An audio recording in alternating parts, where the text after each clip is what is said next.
Welcome to the Marvelous Moms Club podcast. Discover yourself, break out of mediocrity, and become the mom you've always aspired to be. Here's your host, Kirsten Tyrell. All right, hello everybody, and welcome to today's episode of the Marvelous Moms Club podcast. I get to sit here and chit-chat with one of my very, very dearest friends. Her name is Beth Olsen, and she has done some amazing things in her life. I've loved watching her become a mother, and it's so inspiring to me. Every time she has a baby, I'm like, oh, that baby's so lucky to be coming into Beth's family because she's the best mom ever. And you might not feel that way, but welcome to the podcast, and just introduce yourself. Tell us about your kids, how old they are, and what a day in the life looks like right now for you. Oh, goodness. All right. Well, hi, my name is Beth, and I have 4 kids. My oldest is Garrett. He's 8.5. And then I have McKinley, who's 6, and Gregory, who's 4. And then we rounded it out with Morgan, who's 10 months. So 2 girls and 2 boys. Perfect. And we stay pretty busy. My 3 oldest are in school, but Kinley's in kindergarten and Greg's in preschool, so we're still kind of driving all day. It will be nice when we've got more of a go to school and I'll see you at 3 kind of schedule. But it's been fun having a little baby again since we had kind of a break.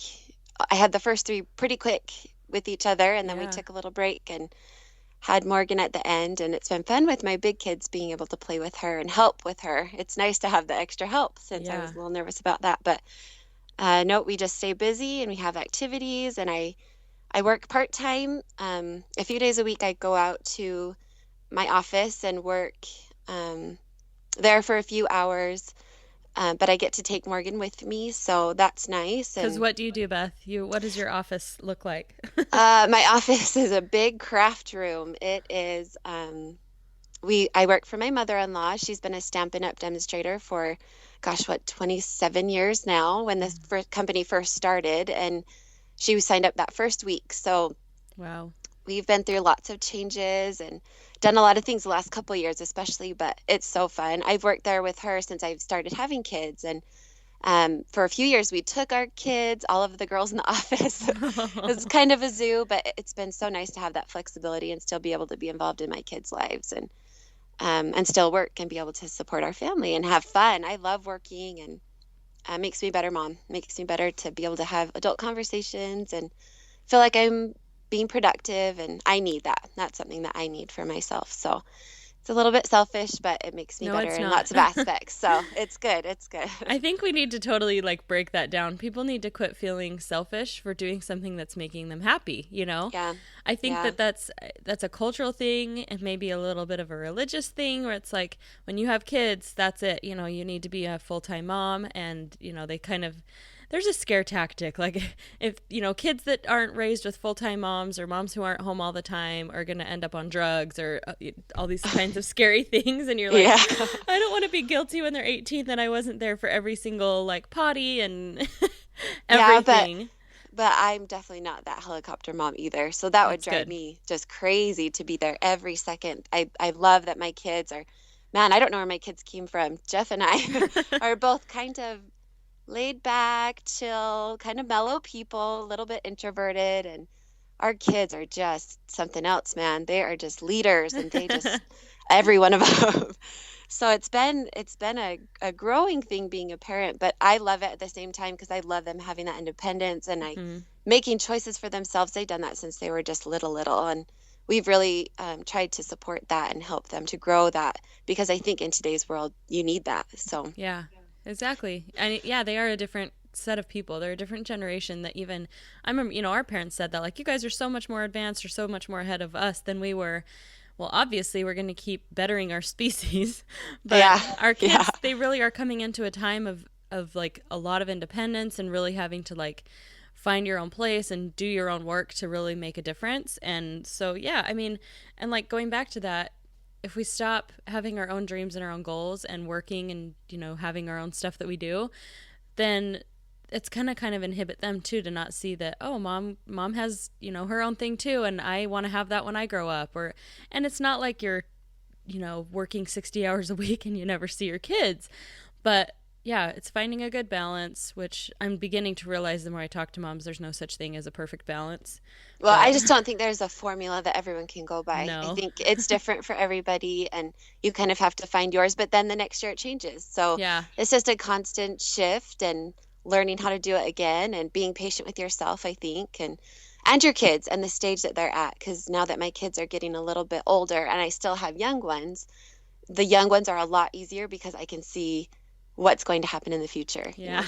She's not going to be up in the night all the time, and Right. someday he will put his own shoes on. So I know that there's that's coming, and so that helps me to be more patient with them and myself too. So And maybe enjoy the little stuff before absolutely. it goes away. Right, it goes way too fast. So people say that all the time, you're going to miss this, and I laughed and laughed when I had all of my 3 under 4, and I was like, oh, okay. I don't think I'll ever miss these days. But now we'll look back at pictures. It's like, that seems like so yesterday. Yeah. But look at them. They're teeny. And oh, it does. It goes by way too fast. And my kids aren't even that old, and I already feel that way. So Yeah. it's good to be able to compartmentalize a little bit and say, I'm going to work here and I'm going to completely enjoy my family right here. And Yeah. that really works for me. Some moms stay home all day with their kids, and hats off to them. That is awesome that they can do that and that they thrive that way. But for me, I just do better when I can have a little bit of time where I can feel like I'm contributing, I'm productive, and that helps me to come home and be a better mom. So Yeah.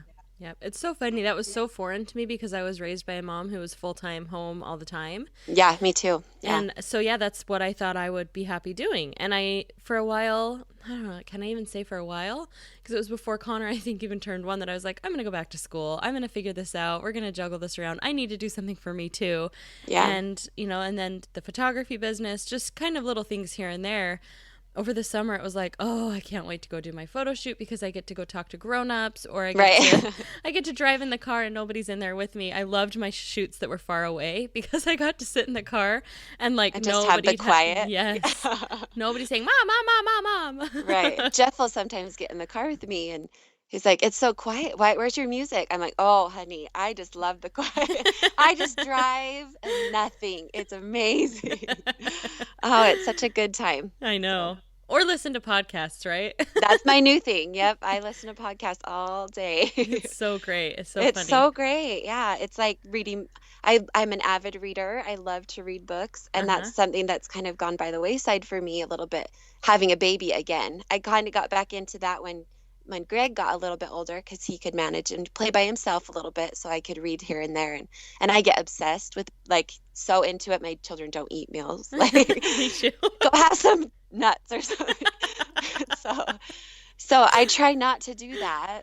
And podcasts have really helped me, that, or audiobooks, things like that, so that I don't feel on my long drives when I'm dropping off at preschool or kindergarten or picking up or whatever. It helps me a lot to be able to have podcasts, because I feel like I'm still enriching my life and being able to grow.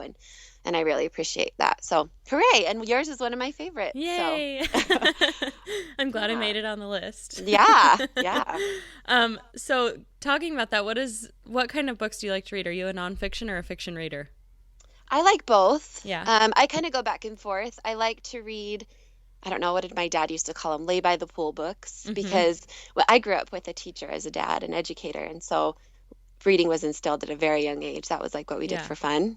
I had friends that were like, do you want to go play? Oh no, I'm reading a book. And they just looked at me like I was crazy. But that's something we just have always done and I've loved. And so I love to read nonfiction, where it's just fun and flippin' and things like that. But I really have loved, like, self-help books, especially since I became a mom, especially with some of the issues that my kids have had. Books have been just saving graces to be able to kind of, when you feel so alone, like, I'm the only person who feels this way or deals with these struggles. I know there are a lot of blogs out there, but there's something in a book that you could just, like, relate to everything that person's saying and pull from it. And it's awesome. I really like it. So that's one that I've been reading lately is The Child Whisperer. I've heard about that one.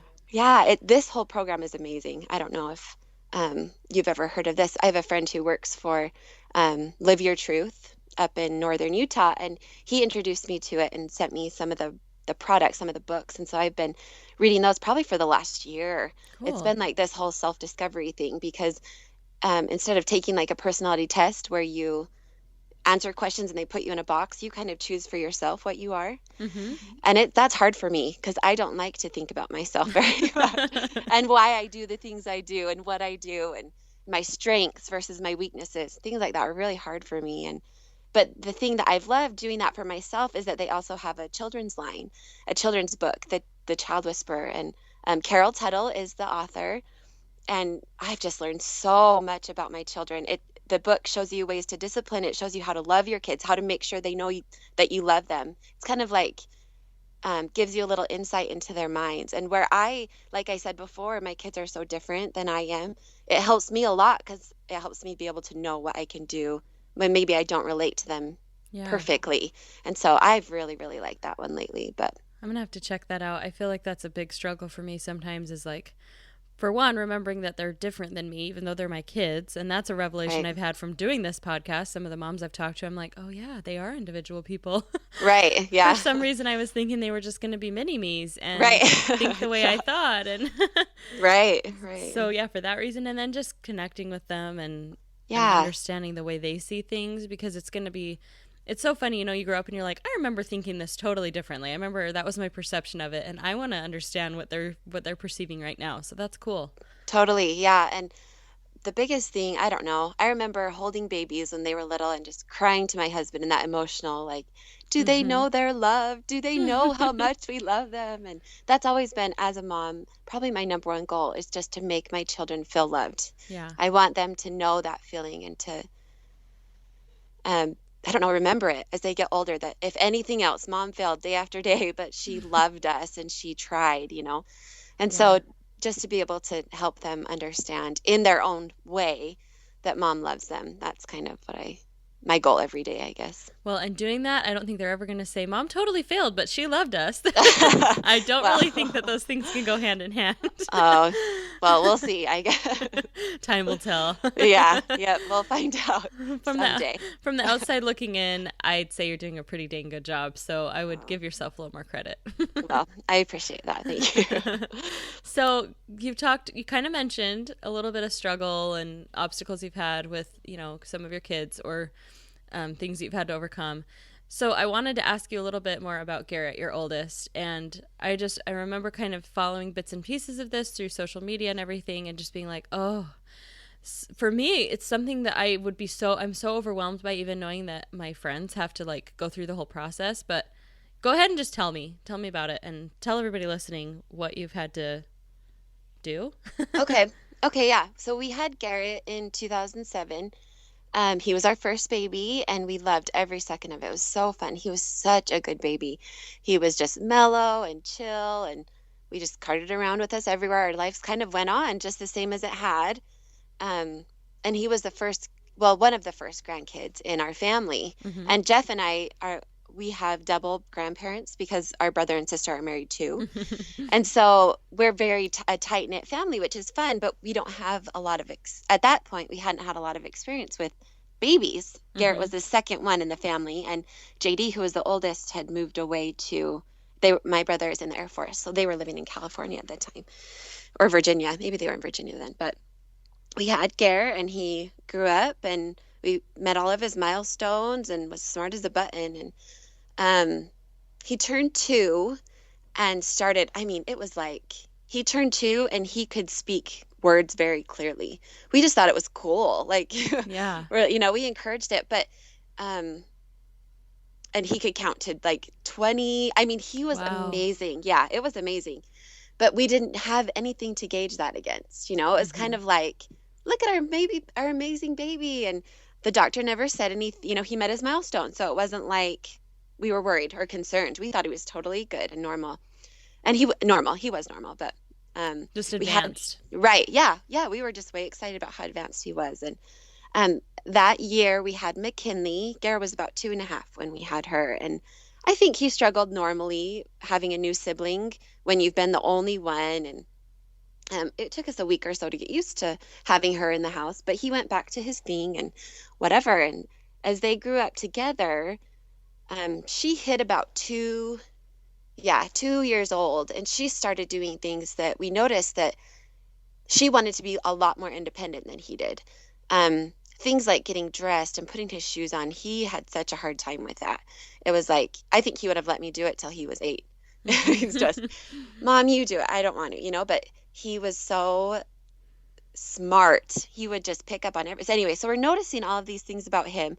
But then it was when McKinley hit a certain age and she wanted to do things that it seemed like Garrett wasn't even able to do.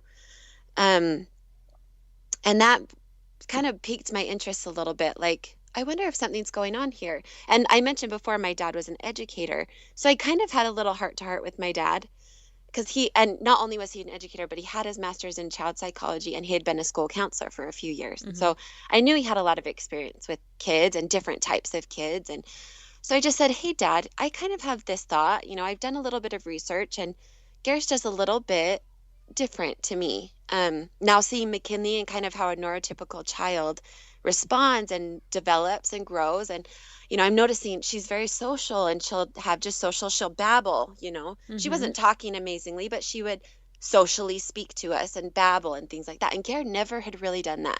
And the way that he'd played with toys, he was just so different. Like he would take a toy that had a very obvious use and he would do something completely different with it, which we always thought was so cool. We're like, look how inventive that is. Look how smart, Yeah. And so, so it kind of just got us researching and doing some soul stuff. And I talked to my dad and just had a heart. It's a hard conversation to have I think when we have kids, we have this idea of what they're going to be. Mm-hmm.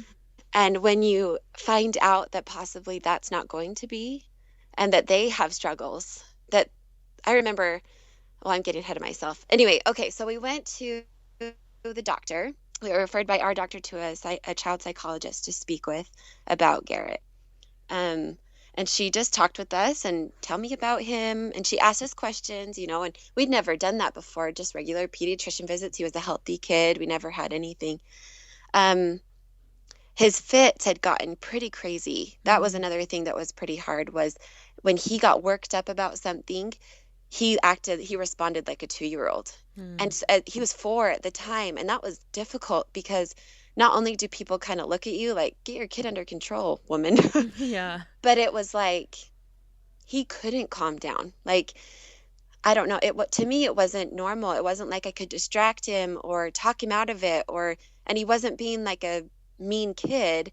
He was like unable. Yeah. And that was new to me, to think, you're struggling, like this is hard for you too. And and I started noticing sensory things that were really hard for him. If we went somewhere that was a lot of people, even family functions with a lot of people, or holidays were really hard for our family.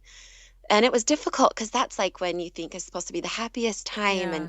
And especially family things, we have a big family and we'd get together and everyone would want to talk to him and see him. And you would watch him like fold inward, like, please don't, it was either that or he would just lash out and lose it.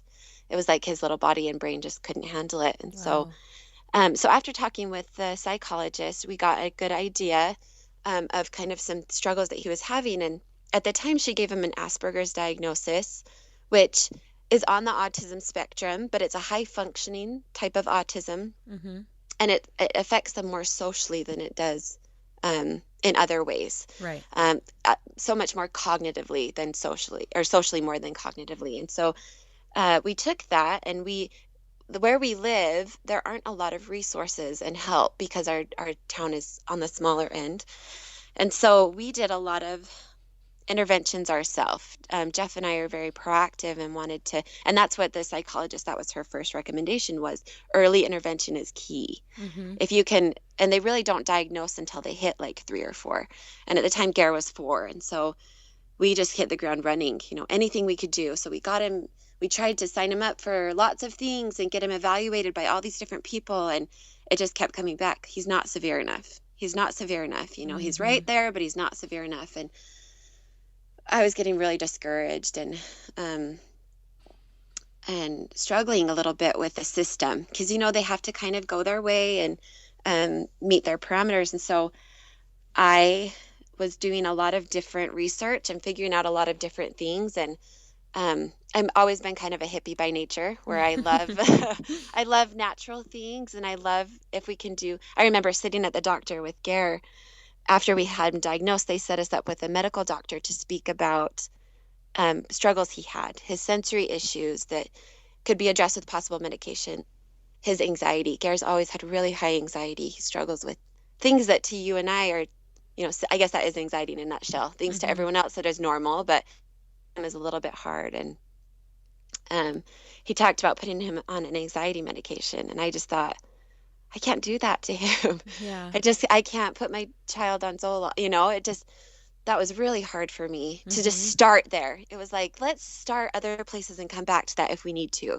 That's kind of the way that I roll, is let's try other things that we can try first that aren't so invasive or so hard on our bodies. And his poor little body was already working so hard. I didn't want to tax it with other things if I didn't need to. And so we got into a few different things. We got into essential oils, which are amazing. I heard your podcast with a doTERRA consultant, and where we use them every day. And that's been a big, I'm a big advocate of that, because I see changes in my kids. And I don't know, a lot of people are skeptical about, it's just the placebo effect. Kids don't lie. They can't lie. Like, they don't know to do that. They don't know to tell you or act differently when you do things like that. So I really, really have a big testimony of those, but we use those every day. We also shifted our diet quite a bit. Oh yes, I remember that. That was huge. Yeah, it was huge. We after we'd gone through all of those channels trying to do different interventions that were available in our area, and kind of failed a little bit because he wasn't as severe as some other, they only have so many spots in a small town, and so they had to limit by severity. And Garrett's just high functioning, but he still needed help. We just felt like he needed as much social interaction as he could get. We needed help. We needed support. We needed to know what to do. And so we found a program. It's called Brain Balance, and they work as naturally as possible to do things to help children with behavioral issues, or they've worked with a lot of kids with like ADD, ADHD, autism, learning disorders, things like that. They have research behind it, that they can help using your environment, changing your activity level and your food that you eat, and then controlling your environment. They've had a lot of really good progress. And so the skeptic that I am, I was like, okay, well, so we met with them, and then it was like 6 months later, because I did my research, my due diligence. I had to know what people were saying about this. And I had to know, because not only did I know that it would hopefully help my child, but this was going to be the hardest thing I was ever going to do as a mom. Because at this time, Garrett was 4. I had McKinley, who was 2, and I had just had Gregory. So he was just brand new. And so 3 kids rocked my world. Mine too. that was wow. That was a big change. And my babies are always good babies. They've always been great. So that was good. I had a lot of helpers, and I live near family, so we had a lot of help that way. But Garrett that was probably his hardest. I remember sitting at dinner. He couldn't sit next to someone who was eating something he didn't like, or he would throw up. Because that sensory was so hard for him to even watch somebody eat something that he thought he didn't like. He would just throw up. So at this time, he was eating in a room by himself. It was so difficult, Karis. It was like, wow. It was like, is this how our life is going to be? Is this just going to keep getting, because at this point, it just gotten gradually harder and harder and harder for him. And once we had that diagnosis, it was so nice, because we could start to understand his struggles, that this isn't him being a naughty child, that this is him actually struggling every day. And that just gave me a whole new perspective as a mom, to think, my poor son, that this, we go to the grocery store and it's like an assault on his senses. Whereas for me, I don't even think about that, the clashing of the carts and the people talking and kids crying and the smells and the sound, and it's just so much for him. And for me, it's just you walk in the door and you do what you do, Right. And so trying to get on his level and understand it, it really helped my husband and I with our relationship with him, to be more compassionate, and to tell him it's okay to tell people, I don't want to talk right now. I need some space, you know. We've Mm-hmm. always, that's our premise as parents, probably in the way we discipline and everything we do, is that you can always be kind. I don't care if you're having a bad day. I don't care if you struggle. I don't, you know, you can have Aspergers and you can still always be kind. Yeah, And so that's we've cool. always held our kids up to that, to, you know, if you need space, that is just fine. That is your right. But you can always be nice about it. You don't have to hit or yell or any, you can always speak kindly. And so we've tried really hard to keep that up. But it really helped us when we found this program. We found the Brain Balance program, and we worked with a nutritionist who was amazing. He changed my life. He um, taught me about food. I think I grew up in a family where we eat yummy food. My grandma was the best cook and passed it on to my mom, who passed it on to me. And we cook with butter, and we, you know, oh, we cook such good food. Yeah. But the thing about the food is that we learned is that it's changed so much in the years that have gone on. And Mm-hmm. anyway, the education that we got in that year of doing this program was life changing for us. If we our whole everything shifted, and we still Wow. have. It's been amazing. Oh, it's been amazing. And not only that, but hard, Mm-hmm. really, really difficult. I don't think I've ever cried so much as I have in those first few weeks of doing the program, because Wow. let's see, so let me give you a little idea. um the kids can only have 30 minutes of screen time a day, so that's anything with a screen, a TV, an iPad, a phone, a movie, anything. So you have to limit it to only 30 minutes a day. And at the time, I had 3 kids at home with me. Mm. None was in school. And so it was like, what do we do? You know, Yeah. we didn't watch a ton of TV all day, but we definitely were only watching 30 minutes. Right. And so that was difficult, an adjustment, especially for Garrett, because he was so electronically driven. I think he still could sit on video games all day and love it. Yeah. And so that was a big shift. We had to find a lot of other things to do. Um, and still enjoy. And so that was our first work. The second one was that we were introduced to do a bunch of different exercises at home, um, to try to move past some of those reflexes that he had in his brain still. And so we would do that a few times a day, and he liked that. We kind of made it fun. But we were doing everything we could to not stimulate his left side of his brain. And Mm-hmm. so, like, we couldn't count. We had to count in colors Oh my because gosh. colors stimulate the right side of your brain, and that's what we were trying to grow and develop in him, was the right side of his brain.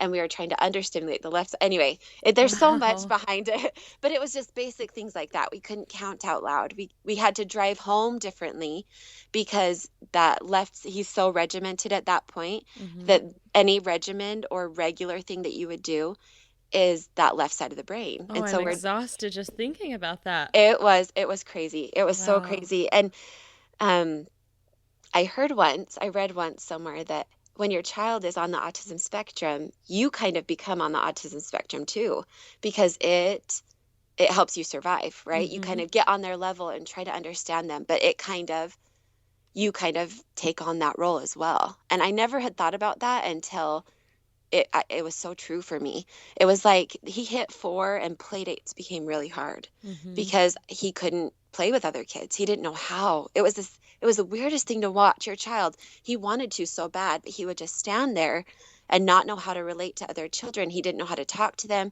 He didn't know what game they were playing. He didn't just pick up on those social cues naturally. And so he would stand back and kind of watch kids, and then he would get the hang of the game and start to play with them. But then they would change the game, as little kids do. You know, it shifts Mm-hmm. and changes, and he couldn't keep up. And so he would melt down. So Mm. it was this cycle. It was just really, really tough. So I avoided it.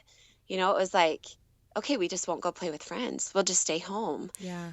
And so I got into this rut of, nobody judge my child. You know, don't do this. Don't look at him. Don't whatever. Mm-hmm.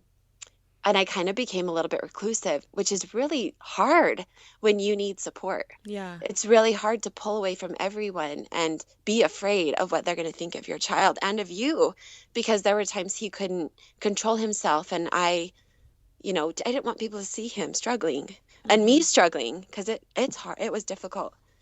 And so we, as we were going through and reading books and kind of meeting this community of people, I kind of grew out of that a little bit. I think pushed myself out of that because I didn't want to create that cycle for my kids Yeah.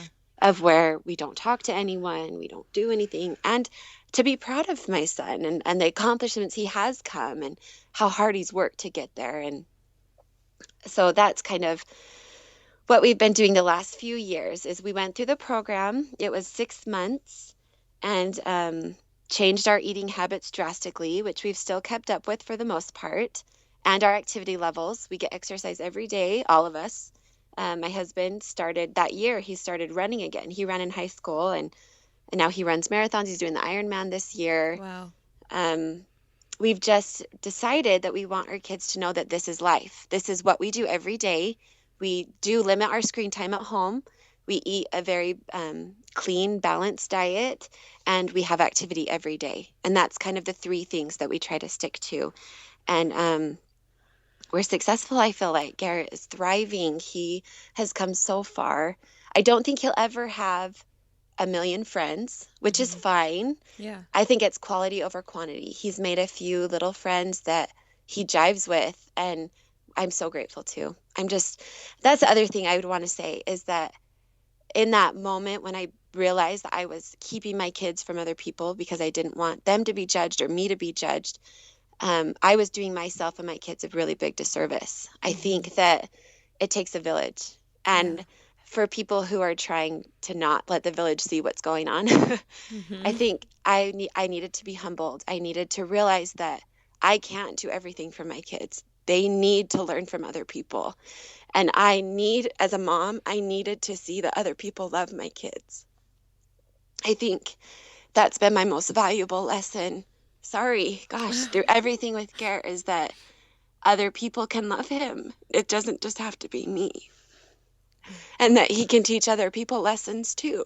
He can help them to appreciate things in life. And anyway, so it's been really, really a good lesson, but just to encourage people to let others in any aspect of motherhood. If you're struggling to let people help you, or sometimes they need to grow too. It's not just for you, letting other people serve you, and it's for them as well. I think Heavenly Father blessed us with that. He blessed us with each other for a reason.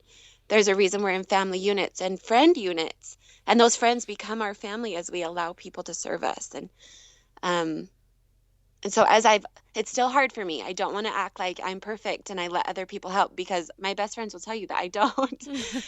I can believe that. You're stubborn sometimes. I am. Yes, absolutely. I really like to control things. But that's a lesson that has been very helpful to me, is that it does take a village, and to be grateful for it. So. Wow. Well, thank you. Now I have to go find a box of tissues because. Oh, I'm sorry. Oh, my hands are wet. Was a novel. I'm sorry to go on and on and on. I'm so glad you did. I loved everything you said. It was so, so, so important that you said that, and it really. I don't even know what to say. Well, it's been great. We've learned, as someone who isn't a very adjustable person, I like the way I like things. Yeah. It's been really nice to have been blessed with these children. I am a firm believer that our kids come to us for a reason. And we have the children we have because that's what we are meant to be. And I question it probably more often than I should. Like, are you sure? Are these mine? But I am growing into the person that I'm supposed to be. And I know it's because of my children that I'm doing that. So, and I'm hoping that maybe my perspective can mold them a little bit to see a different view of the world as well. So hopefully it'll come full circle and we'll all benefit from each other's experiences. So. Oh, I'm sure it will. Holy cow. Wow.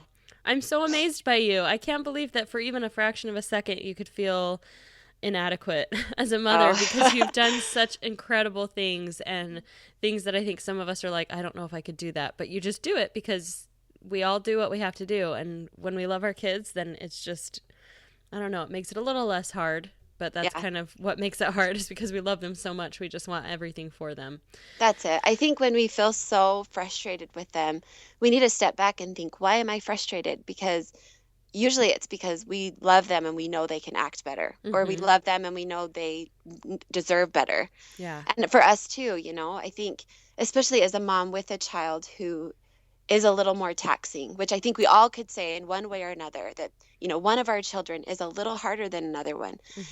It's, for me, it's so great to have a partner who is very supportive and comes home from work and says, honey, go take an hour for yourself, because that's not something that I'm inclined to do on my own.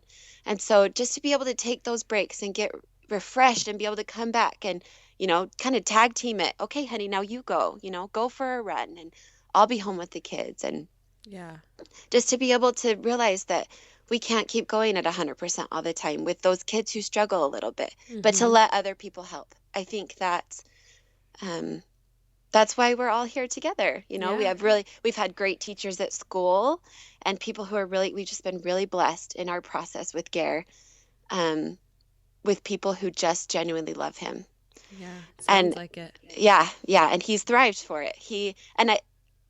I'll sit in parent teacher conference and the things I worry that they're going to say about him, like, well, he's doing this and it's a little distracting, but those are actually the things that are his strengths, and that's how the teachers see them. That's good. Yeah, it's awesome as a parent to be like, oh, you like that too? Okay, yeah. Maybe he's not going to get 100% on a test because he thinks so out of the box that he's gone a whole way around to find the answer. Yeah. But he gets there, and I'm okay with that. I'm okay to support his out of the box thinking because I feel like that's going to be one of his biggest strengths in life. Yeah. And so totally. I think just adjusting that mindset of these are my kids and these are what they're going to be. And I don't think any kids stick up to what you think they're going to be. Nope. I think they throw you for a loop all the time, which is good. It's good. Being a mom develops you into the person that I think you're going to be. That's what Heavenly Father intended. He wanted us to struggle a little bit so that we could grow, because you can't build a muscle without breaking it down first. And it's true. I think just to get to the point that we, need to be at, we need to grow and change and humble ourselves repeatedly. And that our kids help us do that in that process. So. Thank goodness for them, plus their little hearts. That's right.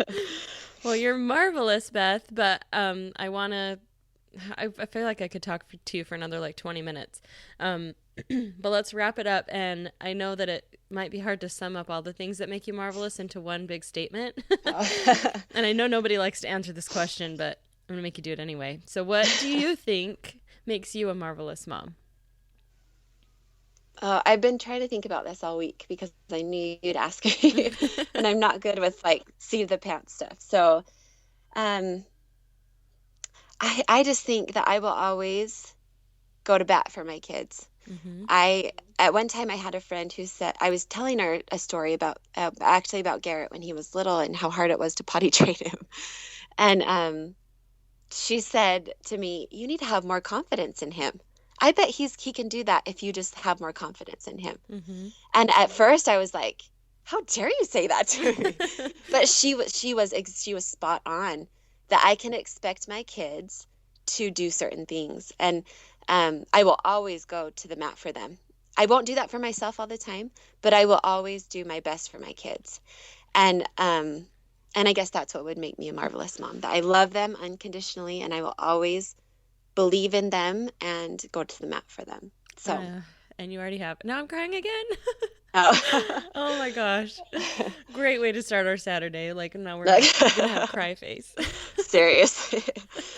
Well, I agree with that sentiment. And I think that's a beautifully said thing. And I agree with you. You just demonstrated that. And the whole time we've been talking, you've already gone to the mat for your kids and you always will. So I'm so proud of you and impressed by you. And I just love you from the bottom of my heart. And I'm so glad I love you too. I'm glad that you agreed to do this, even though it might have been a little scary. Yeah. Well, your podcast's amazing, and there are some pretty cool moms on here. So yeah, there are. Well, you're definitely up in the right ranks. Well, thank you. Thanks for doing this. And for the rest of you guys, I maybe should have warned you in the beginning. Maybe I'll add a little blurb. Grab your tissue box for this episode too. Holy cow. I'm like a waterfall. Oh, okay. All right, guys. Have a great day. Thank you again, Beth. And I will talk to you on the next episode.